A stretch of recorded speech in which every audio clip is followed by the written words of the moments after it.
Hey everyone, and thanks for joining me on this special Kentucky Derby Railfan trip. We're going to follow the CSX office car special from Lexington to Louisville over the old road subdivision. We'll catch the train several times as it snakes its way through the Kentucky countryside. If you're not familiar with the Kentucky Derby, it's one of the most prestigious and lavish sporting events in the world. It brings VIPs from all over into Louisville for the Run for the Roses. A CSX spokesman has said the company's involvement in the tradition is an opportunity to thank its customers. I was up at 5 a.m. to make the drive south on I-75 to R.J. Corman's Lexington yard. It was rainy and dreary, but the train was still there and it sounded like it wouldn't be that long until it departed. All right, when you're ready, engine number one, CSX number, release three-step. How's your air looking on the train? There were two other Railfans already waiting, and several more would join before it left. Well, it sounds like they're ready to go. 900107, CSX number one, air territory, 79.0 north minute.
As it heads out of sight, the chase is officially on. I wasn't sure of the speed of the old road subdivision, but a Google search said it was as fast as 40 miles an hour at parts. I had mapped out my spots the day before and quickly packed up and tried to get ahead of CSX P001. Up next, Midway. This was a scenic shot as the train cuts the town in two. There were probably a dozen Railfans, maybe more, lined up for this shot. The weather had improved just a bit and I was able to get my drone out. This would be only one of 3 times that I was able to get the drone out because the cloud cover was so low.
This is the longest I've seen the office car special, but in previous years, as many as 15 passenger cars would be part of the Kentucky Derby special.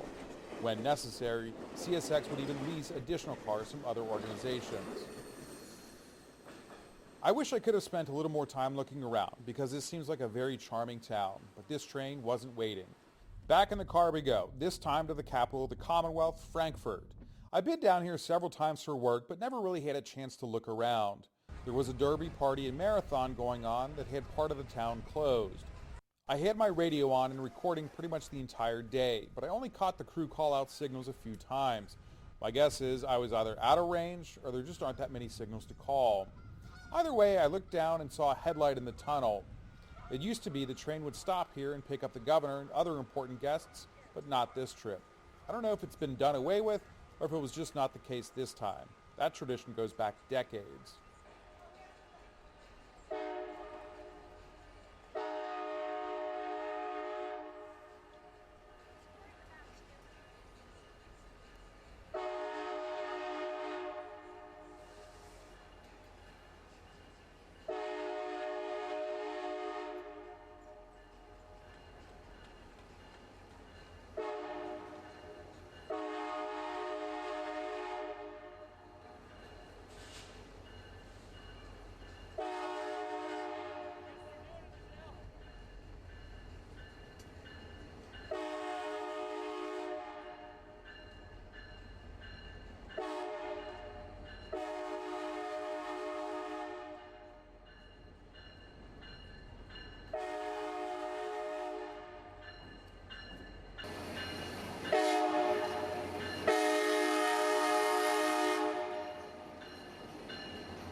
As he crosses the Kentucky River, we need to get moving too. Next up, Baghdad, Kentucky. I wasn't having any trouble getting ahead of the train, so it couldn't have been doing more than 30 or 35 miles an hour. These certainly aren't the most scenic spots though, especially on such a gray day. Well, there it is again.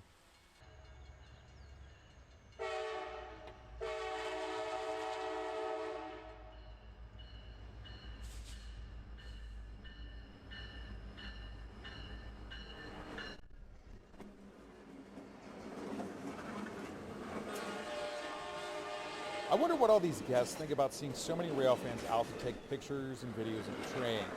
During the heyday of privately operated passenger trains, 12 to 15 of them in places like Texas, Philadelphia, Cleveland, Atlanta, New Orleans, even Chicago would make an appearance at the Derby. The coach yards that surrounded Louisville Union Station could have as many as 200 Pullman cars by race day.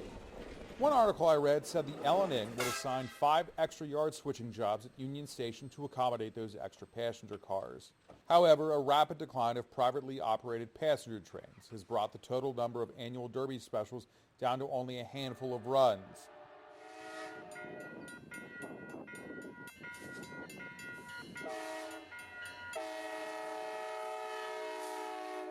We'll catch it a few more times as we drive.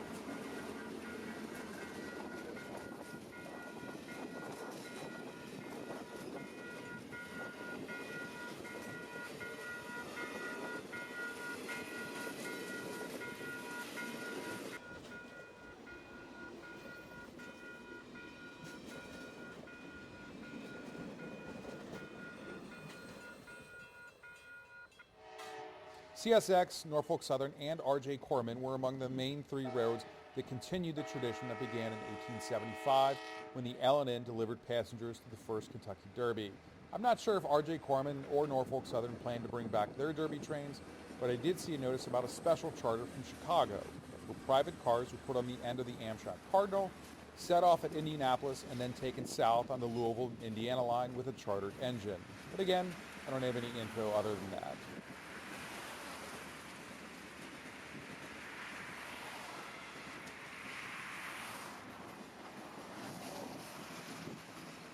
Well, on to our next stop, Simpsonville. This was probably the second busiest spot with Railfans that I saw.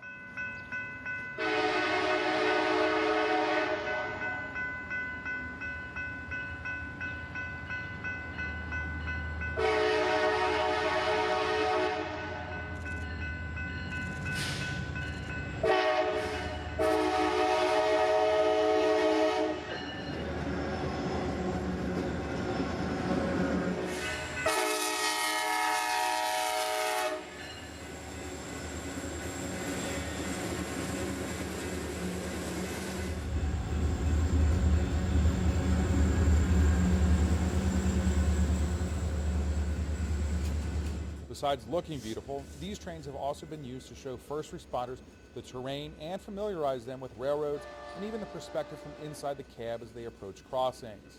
As you can see, most of the equipment is post-war era streamliners. The last car on these OCS trains is what's known as the theater car. It has elevated seating and, like I said, those very bright lights to showcase the trackage, but for some reason, the lights aren't on today.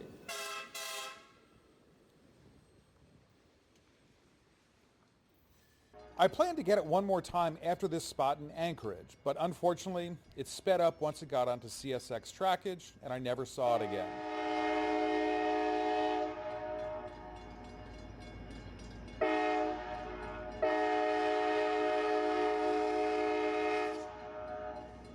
I hoped to catch it next to Churchill Downs, but the traffic was a nightmare from the Derby, so this was it. CSX T00107, passing HK Tower Station, northbound. 1.2, milepost 1.2, speed 33, no defects. Repeat, no defects. Total axle 6.8, temperature 5.3, length 1.113, detector out. CSX T00107, entering Avoca, yard limits, northbound out. CSX. CSX P00107, slow clear, HK Tower. Old Road to the number 2 southbound. Changing to 84 now, over. Going to 84. 84. CSX P00107, got a slow clear, HK Tower. Old Road to the number 2 southbound. P001, look at on robot. Alright, well, thank you. P00107 out. Clear the turnout. Clear, here we go. Here we go.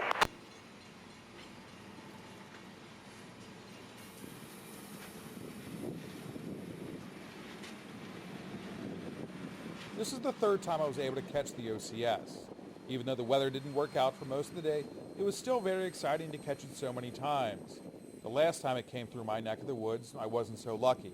Here's a look at that day. I learned through Facebook the CSX office car special would be making its way north on the CC sub, and then I believe continue on the Toledo sub north of Cincinnati. I hope to catch the OCS at some of my favorite spots along the CC sub.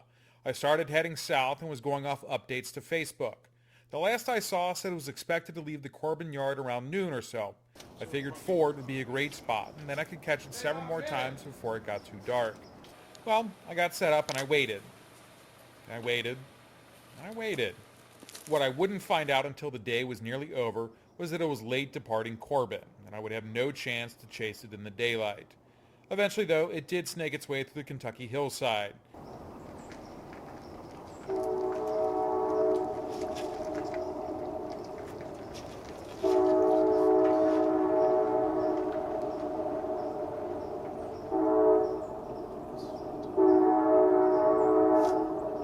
I do love the way the horns sound as they echo through this area.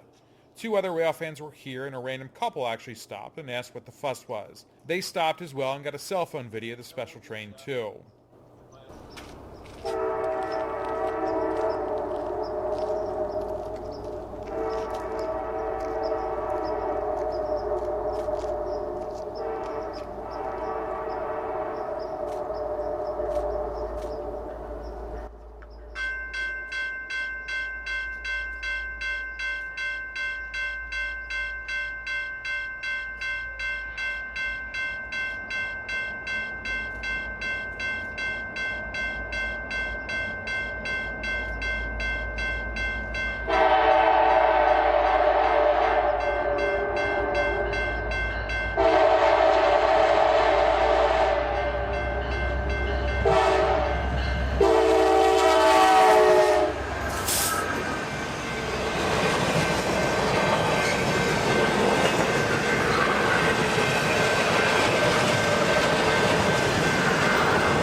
Well, that was it.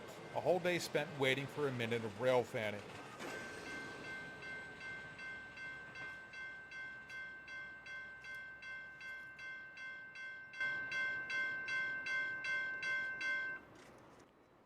Well, I hope you enjoyed all this video. I do love when these special trains come through. Do you like to chase trains, or do you prefer to stay in one spot and let them come to you? Let me know in the comments. And until next time, I hope you have a great day.